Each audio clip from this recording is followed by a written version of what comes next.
Welcome back everyone to this week's vlog. Today I'm in Sale near Manchester. Is it in Manchester?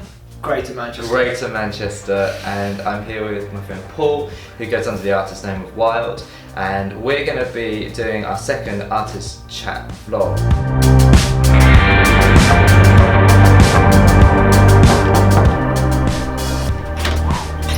Hey! Where are we going? Upstairs. Alright, come on then. Welcome to the studio. Amazing. Where the magic happens. This is brilliant. It's in like phase one. Is it? Of like working out how everything's gonna do. So literally about 2 minutes before you arrived, everything was still wet paint. No way. So yesterday was painting everything.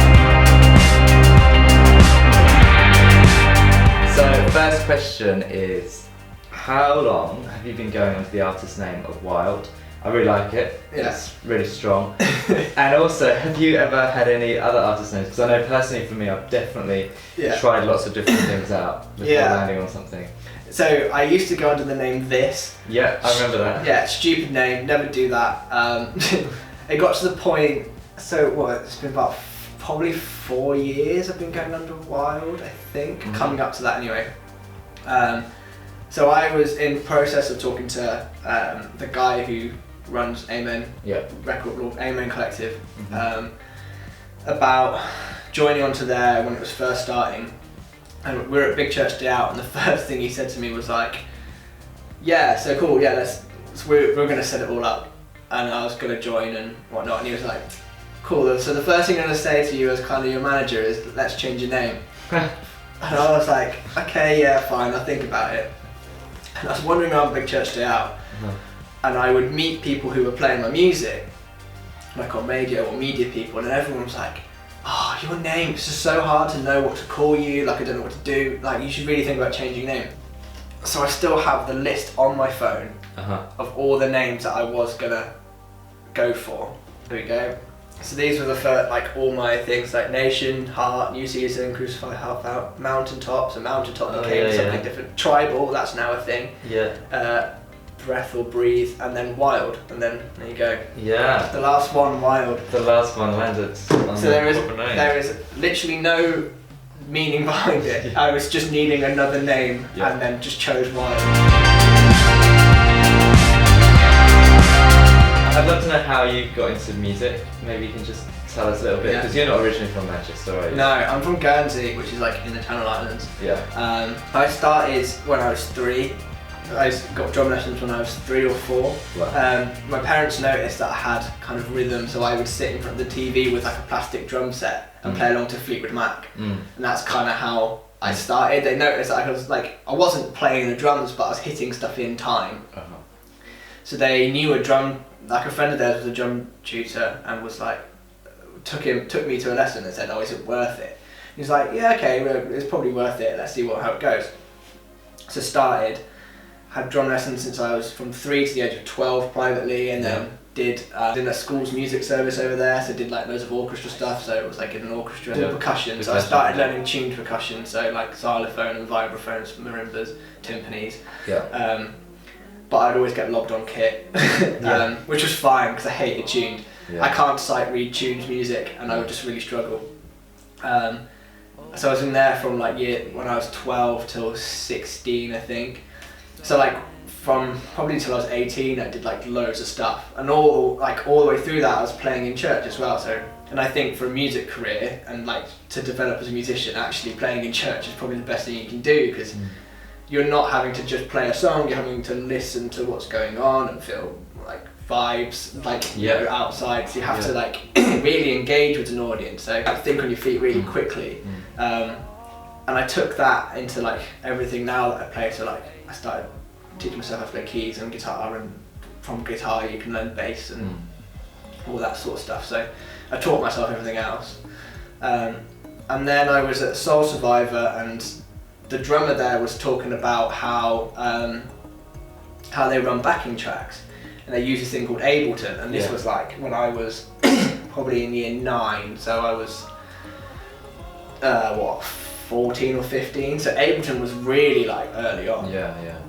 And so me and my friend basically just went home and tried to find any way possible to get Ableton and mess around on it to run backing tracks. So then I started making backing tracks for church. I would just find a song it was mainly Worship Central. So it's a guy called Tim Cook who did it. He was a drummer for Worship Central. And he was like, I just started remaking their backing tracks and trying to figure out how they made the sounds and all that sort of stuff. That's kind of how I fell into producing. And now I still use Ableton to this day to like make all my stuff and do all my live shows. When I was 18, I moved to Manchester to do a thing called the Message Academy, where it's like training in youth work and evangelism within creative arts as well. Did that for a year. So I did the academy and then went home for a year. And that's when I started making my own music. Right. So when I was home for a year, I worked in online bingo. I was a web and graphic designer. I was kind of like, this kind of sucks. I'm just going to make my own stuff on the side. But luckily for me, it's kind of like a well-paid job. Yeah. This is where like being in Guernsey really helps, because actually like there's a lot of well-paid jobs. So I just started investing in music equipment. So managed to buy like an SPSX and all this other stuff. Yeah. I was always trying to find a way to get back to Manchester and do music. Like the year out had kind of given me like the taste of it, and I wanted to do more of it. And a guy called Josh Green, he was in a band called 1224 at the time, and said, look, we're looking to bring on people. You do video and graphic design and whatnot and web stuff. Can you come over, support you in any way, what way possible? And you're doing your own music, so like let's try and make that a thing. Yeah. And I was like, there was a few opportunities beforehand that didn't work out or didn't feel right. But for some reason this one felt right. And within a week I'd handed in my notice at work and made preparations to like move back to Manchester. I didn't have anywhere to live, I didn't have any job over here, but I was like, cool, this one feels right, God, like let's go for it. So yeah, when I moved over, the drummer from Rivers and Robots left, and I'd known Jonathan from working at the Message, so they asked me to come in and help session for them. So I started doing that. I started working for a youth project called Galaxy, where I was their media guy and music director. And then so I started doing that at the same time. So that was like kicked me off for like the first year and a half. So for the first year and a half, I kind of fell into a lot of stuff, as well as like with the music stuff. I got asked to, like while I was with Rivers and Robots, I was lucky enough to be in a load of situations where I could use that to my advantage. So like networking for me was really key, and I just had to get good at it really quickly. So just from one meeting from a guy from Integrity meant that I hadn't released anything at that point, and I managed to get on the Soul Survivor remix EP for that year. And it was just by like taking him to the train station and just being like, right, here's what I'm about, here's what I'm trying to do, like everything. We sat down and had a chat about 9 months ago probably now, and we were talking a lot about different things, challenges, frustrations, and also some really good things that have been happening. And you talked to me a lot about your perspective on artists, and you really hope to help and invest into artists, is that right? Yeah. Like I'm lucky enough to have like a decent amount of success with the music stuff and have a platform where I can like help other people in a good way. So like whenever I find someone with like with talent that might not necessarily get a lot of exposure, then I would want to help them with my stuff. So I think I'm all about building kingdom rather than empire. It took a while to get there. When I first started, it definitely wasn't that, and I got challenged on it because I was chatting to someone when I was away who was like pretty big in the game in terms of writing, and I was like, oh, how do you find it when there's people that don't deserve it, who are like, you know what I mean? It's like, how did they get like a #1 on iTunes and the Christian thing, and my thing is way better and blah blah blah. And he just turned around to me and just went, how often do you pray for them to be successful? Wow. And I was just like, all the time. Yeah, I was like, never. And he was like, well, there's your problem. Yeah. And from that point on, I was like, oh yeah, actually, like, if they're doing well, that means the thing that I'm trying to do will do well as well. Yeah. Like, we're all trying to have the same goal here. If we're genuinely all trying to push to like make Jesus' name known, then like by them doing well means that it helps me. Yeah. Because then I can go out and do something.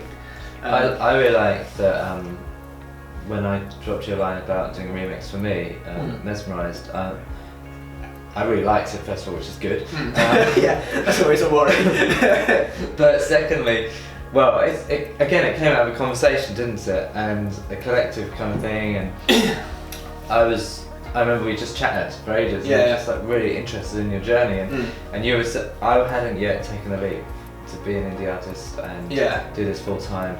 I was really nervous about it, and you just were like, well, you know, you just got to take it if this is what you're called to do. And so I always felt like you got what I was trying to do, and I took real courage from that, and then doing that project together. We actually now play that song live, remix version, not actually the original, because it's just, I like it more. So it's a small thing, but actually it's a massive, like, one of the big things for me when I was decided to leave at this, like, my job and move into it, there was like Casey Neistat was someone that he was putting out a lot of content which was about like just do it, like just go for stuff, just like, you know, that sort of thing. And there's another guy called Gary V who does those marketing stuff, who I was kind of watching as well, who was all about like just like kind of just do it.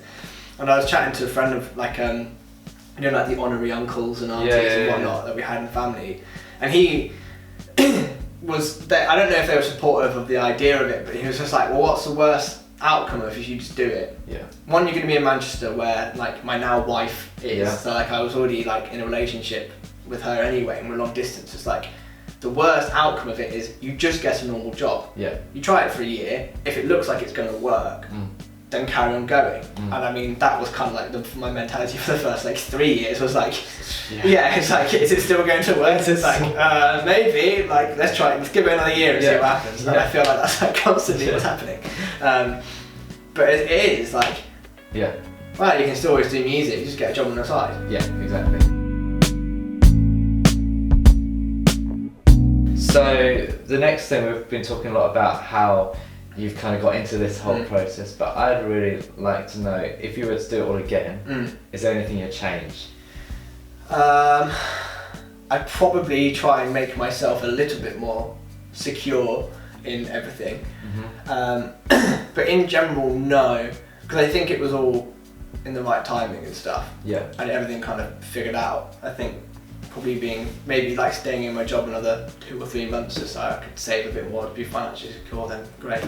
But actually, like, when you're on the edge of everything, when you don't know if you're going to make enough money to do X, Y, and Z, your faith in God kind of grows a bit more. And then, you know, that's kind of how I felt that it worked. Like, looking back on it, like in the moment, you're just like, what's going on? But looking back at it now, I'm like, okay, I can see that my faith has grown a lot more over time by doing it, rather than always being really safe and secure in what's going on. 100%. I'm with you. And I'd love to know from a different perspective, you would call yourself a producer first? And an artist? It's kind of a new thing that's kind of appearing now, where it's like you get producer artists, so you get people like I think Calvin Harris, someone like who plays all this stuff on the record anyway, but DJs it, and I'm like, play the stuff, like you've played it on the record. So there's people like Muramasa, who's another one that kind of does it, and I think it's Clean Bandit, they do it, Churches do it as well. So I'm not the person that's singing and everything, even though I get so many messages asking people for me to sing on their thing, and I'm like, it's not a good idea. So I'm a producer artist. That's kind of where I put myself. I can't write lyrics to save my life. Well, this is what I wanted to ask you. Who are your influences from a producer point of view, and who are your influences from the songwriting side of things? The production stuff is always interesting. Like, if you look at my Spotify, there's so much stuff, because I'll just pull from like a lot of places. So I don't necessarily have like 1 or 2 like definitive artists where I'm like, on a production level where I'm like, these guys I'll always go to for inspiration. I'll try and keep it really varied. And I feel like that kind of comes from the music stuff, like I don't really want 2 things to sound the same. So I'll kind of like make sure that what I'm listening to is really varied, but like songwriting, like the 1975, to preface this whole section, for me their songwriting is something that I take from just because of how raw and vulnerable everything is. especially over the time, like the last album they put out was kind of talking about how he's had to go through like a whole drug addiction and all this sort of stuff, and rehab and relationship problems and stuff. And it's like, oh, okay, like you're being really open with this and referencing stuff in the background. It's all kind of cleverly interlinked. So I kind of like that sort of stuff. I'm surprised at that, actually. Really? Yeah, but yeah, that kind of makes sense when I listen to your music a little bit. Yeah, the guitars are basically all ripped off from them because that's all I know how to play. It's always really simple and just like... The simple's good. They produce all their stuff. The drummer and the singer, they produce everything themselves. And that, for me, I'm always like, oh, okay, cool. Like that, I feel like that's always really interlinked and stuff. So on a production standpoint, like I don't think they're an inspiration, but there's people that I look to and I'm like, oh, your production level is really high and like it's really different, and how you do stuff is great. There's people like Bon Iver as well, like production wise, where like the vocal production on his stuff is insane and how creative he is. So I kind of pull from a lot of places. There's not like a set amount of places where I'm like, oh, that's really great. I mean, Muramasa was kind of the start of everything. At the beginning I kind of ripped him off quite a lot, but now I kind of feel like I've found my own style in that sort of stuff. Yeah, but that happens, I think. The more you go out, the more you realise, hey, these are my influences and this is... I found this new project I'm working on, it's very much, this is a Pyramid Park guitar tone, riff, whatever, and this isn't. You know, and then you explore within that. Because I think for me, like my drums are probably where is the stuff that sounds consistent throughout the music, and maybe the synth work and whatnot. But that does take time to like build that. And I think for me, because I produce it, I probably know. I think you would have to work with producers, and if you change producers, then it's like you would have to dial in that same thing again with a different person. Whereas for me, because I'm doing everything and it's all coming through me, I mix, I master, it's easier for me to make sure that everything's going through that channel. What's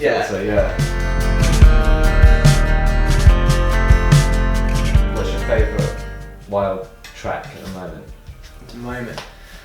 Probably the stuff that's being worked on. There's a track at the moment that I'm waiting to finish, where I'm like, I feel like is the step up for this year. Nice. Can you play us like a 10-second clip? Off camera, yes. On camera, no. I'm the same. Well, just imagine what it sounds like. Only because it's like stuff is getting changed. If I play it to you now, it's not the finished version and it's discredited to the other guys. 100%, I'm with you. Yeah. The next stuff that's coming out like is all the music that I wrote for the wedding, and for me that's always like special. So like that would be great. From previous, I think the stuff like When Words Fail seems to be one that kind of creeps up. So that's kind of one of my favourite ones. So we wrote that after like the Manchester bombings in the arena, and I remember like just before going to bed, like just flicking on Twitter and seeing what was going on and being like, oh wow, like what's happening. And it was that for me. I managed to get Montel Fish to write in a week, and I'm like very grateful that he managed to do something within a week. And that's like I think it's probably the most raw song I have out, and that's kind of what I aim for, is like being really raw and vulnerable with stuff. And for me, it's a song where it's like when you just don't know what's going on and you don't know what to say, and it's something that's like really hit you and affected you. It's like, okay, cool, like it's really simple. It's like, when words fail, may you speak. And that line was on a, I think our church held like an open church, and they said like prayer station. And I was just wandering around before it finished, and someone put that on a post-it note as like a prayer. It was like, when words fail, may you speak. And I was just like, that encapsulates what I'm thinking right now. Just like, actually, that's probably a pretty good way of doing it. So like, sent that to Montel with a backing track that I'd made for a holiday. I was messing around with the camera, and I'd made this whole backing track. So I was like, here's a track, like let's just write something over the top of it. So good. I love that. Do you want to be playing more live? 100%. It's every year I'm like, need to get a live show sorted. I need to get a live show. What's challenging for you with the live? Singers. Okay. Trying to So my wife will say this as well. I'm such a perfectionist. It's been really hard to try and find singers that will fit what I want to be doing. Yeah. And I think I found the people now. It's just been a process of trying to like go, okay, where I want to hit in the middle of. I'm not an artist where it's going to be jumping up and down and like that sort of thing. Hype. For an audience, it would be weird because like you go to this. In my head, I'm like, oh, if you come to this gig, are you meant to be jumping up and down?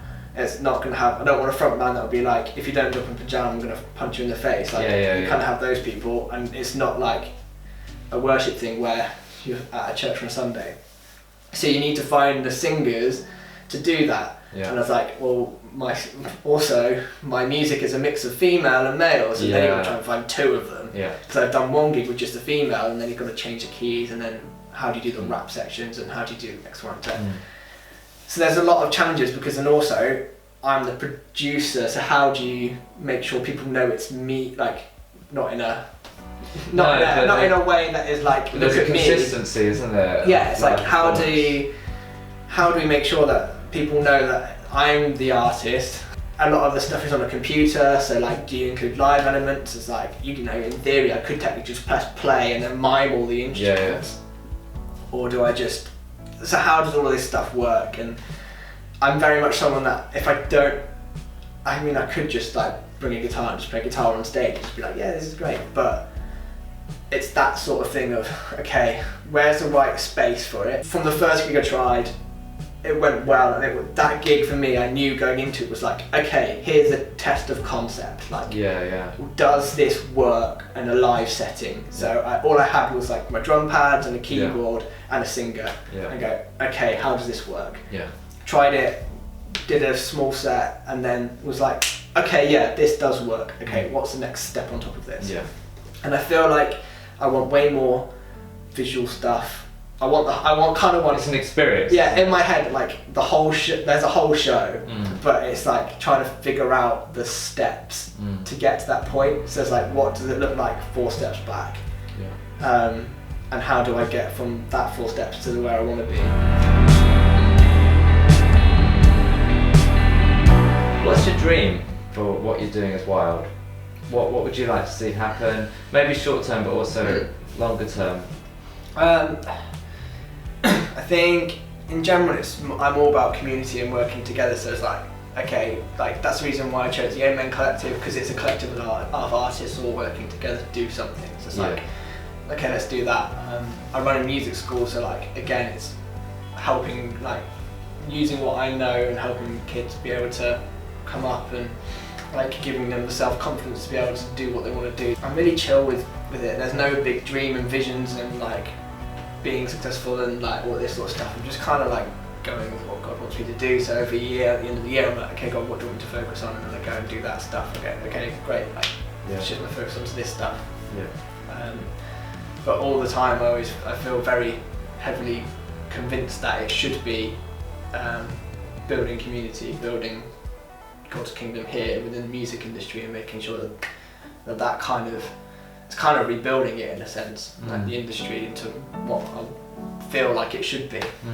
That's amazing. Thanks so much for taking the time to like share so much stuff. Like, where can we find you quickly? Good question. Instagram at official WYLD music. WYLD spelt wrong because that's how all the cool kids do it now. Of course. So Spotify, WYLD, WYLD. Apple Music. All the other places. Facebook, I think. That's kind of it. Make sure you check out his music. I'm a big fan, and I'm sure some of you will be as well. I'm signing off. Have a great week. Bye bye. Great end to an interview.